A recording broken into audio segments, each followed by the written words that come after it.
What is up, guys? Welcome back to the channel. So today we are here at the new Goon Squad garage. And as you guys seen in the previous video, we finally mounted our LT4 supercharged engine for good inside this Camaro, and it looks absolutely fabulous. And also we threw on some brand new wheels and tires on this thing, and we finally are able to clear our super sweet Willwood brake calipers. I mean, this thing is starting to look legit. So that means we can go ahead and basically just finish up our entire brake system, and also it means we can go ahead and start wiring up our engine for good, because we got our whole entire wiring harness from PSI, and we are just almost there to start this thing up. I mean, we got our fuel lines in, we got everything pretty much coming in as well, new radiator and stuff like that. So that's exactly what we're probably going to get started with. We're going to go ahead and start wiring up this engine right here by cutting a hole in the firewall, leading all the new wires in, probably get rid of the old wiring harness for just the regular LS engine right there, clean all these wires up, and just start buttoning some things up. And then we'll probably go ahead and finish up our brake calipers and get this thing a little bit closer to starting. That is right, yeah, dude. We are super close. Honestly, I think we'll be able to start this sucker without the cooling system. So the main thing is the fuel system and that wiring harness, which I think we're gonna knock out a majority of that today. And also I think a little bit later we need to adjust the coils, because this sucker is sitting super low, basically sitting on some pieces of wood, dude. Sitting on some wood, so we're gonna have to definitely jack those suckers up. We may even prop up one fender, that way we can get the perfect height. I don't know how, but we need to lower that rear end a little bit because it is sitting a little high, and I kind of want to tuck these wheels in. It would be nice to kind of tuck them in a little bit, and once we tuck them, we may end up getting a little bit of spacers and stuff just to make this super nice and flush. Definitely needs to get adjusted as well, but that axle is coming out, so we're going to take care of that stuff a little bit later. And we got our entire exhaust system in as well. I don't know if we'll get to that, but I was thinking, what if we made the exhaust come out the side right here, dude? That would be sweet, That's something that we're thinking. So we just definitely want to make this a super unique build. But anyways, I just say we just go ahead, grab our new wiring harness, see where we can go, and hopefully start plugging stuff up.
Alrighty guys, so check this out. Instead of actually moving on to the wiring harness, we decided to go ahead and rip out some of that old wiring harness and also just work on that vintage air HVAC system. And man, I gotta say, that took us about pretty much all day, dude. Took all day. I mean, this is a pretty simple install, but it's super time consuming. But look how clean the install's going, dude. Dude, that looks like a show car in here. And also you installed this plate right here. That holds that HVAC system on the inside, and then it kind of just cleans everything up, because there's some old holes in there, and we kind of just got rid of all that. Really, all that's left over here is just to plumb it up to that, what do you call that? The condenser and also this pump. Compressor right there. But on the inside over here, we ripped out a bunch of wires. This is the wires from the original, that scam motor that we had. Yeah, the scam motor wire right there. This is just, I don't even want to talk about it, but dude, it's looking good. Look at the old system right here. This is a vintage air system, but it's super old, and I believe the way they used to run it was a lot different. Now it's a lot better, dude. Exactly. We got the upgraded one in here, and we got it installed, and all we really got left to do is just basically run like this wire right here to the fuse box, a switch,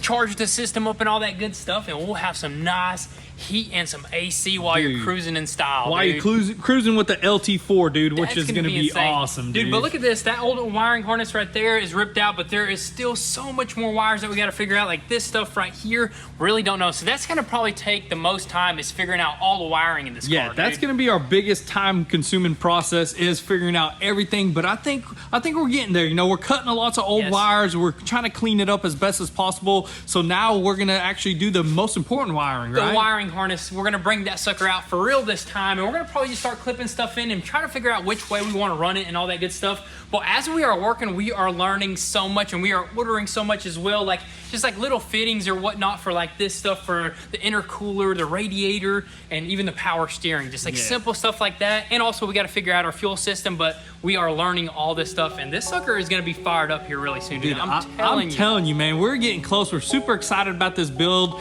and I know a lot of you guys are excited to see this thing, so we're just doing whatever we possibly can. That's right. I'm so excited my forehead is peeling, dude. I know, man. It's crazy, man. You really burned yourself, snowing out here, dude. That's besides the point. This right here is our main focus right here. So let's just bring out that wiring harness and try to get that sucker figured out.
Alrighty guys, so check this out. We finally figured out the wiring situation over here in the engine bay, and I gotta say it looks absolutely amazing. We just snaked it around this engine and straight through that firewall. We threw a hole right there, and that's just the perfect position. It's almost like it doesn't even have a wiring harness on here, dude. You got that right. If we could have hit that wire right there, we would have, but that was just the best spot. There's just so much going on. But dude, the tuck on this thing looks pretty dang good, dude. Insane. And we plugged in every little plug. I'm talking about O2 sensors, NOx sensors, speed sensors, all that good stuff. The only thing that we didn't plug in is this sensor right here, which that's to the mass airflow sensor to the intake, and this right here for the alternator, which we got to do some custom wiring for that Holley alternator, which that's going to be super easy. We got all the grounds as well, man. Look at that, dude. This thing is getting ready to just get fired up, dude. Plug it up and fire it up, dude. So close, but so far, because we still got a lot more wiring that we got to do. The harness goes underneath the dash. We got a fuse box, and we got to figure that out as well, which that's probably what we're going to do very next, because we want to just go ahead and focus on this wiring harness and get it 100%. But first, we got to have us a little bit of lunch. Dude. And look at what we got back here, dude. You got to say dang sauce and Chick-fil-A is probably a really great combo, dude. Dude, I'm telling you, dang sauce and honestly, dang sauce and any meat is the best combination. I'm telling you guys. Dang sauce and everything, man. Dude, it'll change your life. I'm telling you, go to Amazon, copy some dang sauce, and just go crazy with it. I'm telling you,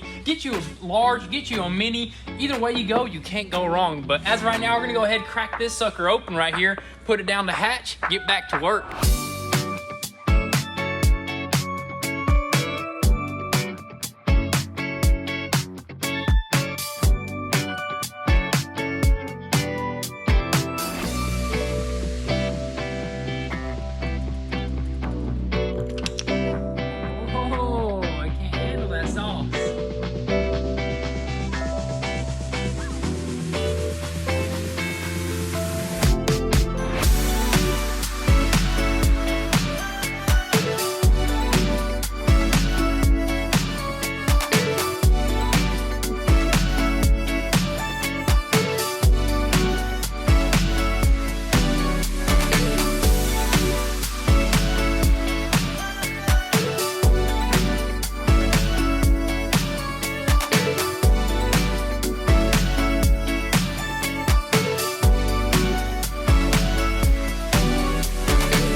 Alrighty guys, so check this out. I mean, this is probably why we put this sucker aside for a little bit, because it started kicking our butts, didn't it, dude? It's starting to. I mean, but we're fighting back as hard as possible. I mean, we already did all of our wiring. We ran another line all the way to the transmission, put both computers inside the actual glove box and stuff like that. Got everything wired up nicely. Everything went smoothly. It's, you know, we got our fuse box over here wired up. Look at that. The computer's there. The transmission computer is over there and stuff like that. Like, dude, just check it out. ECM, nice and clean and tucked, and there's our fuse box right there. The only issue we're having, I guess, is figuring out the under dash wiring harness, right? Under dash wiring harness, and also we got a bunch of wiring right here that we're actually gonna have to wire by ourselves, like to the fans and all that good stuff. We got a fan controller that came with it and stuff like that, so hopefully we can get all that stuff figured out. But this is some technical stuff, like fan controllers and stuff. I mean, look at this, man. You're gonna have to figure all this stuff out wherever it needs to run, but I think we got it. But it's like that, like I said, I think electrical is my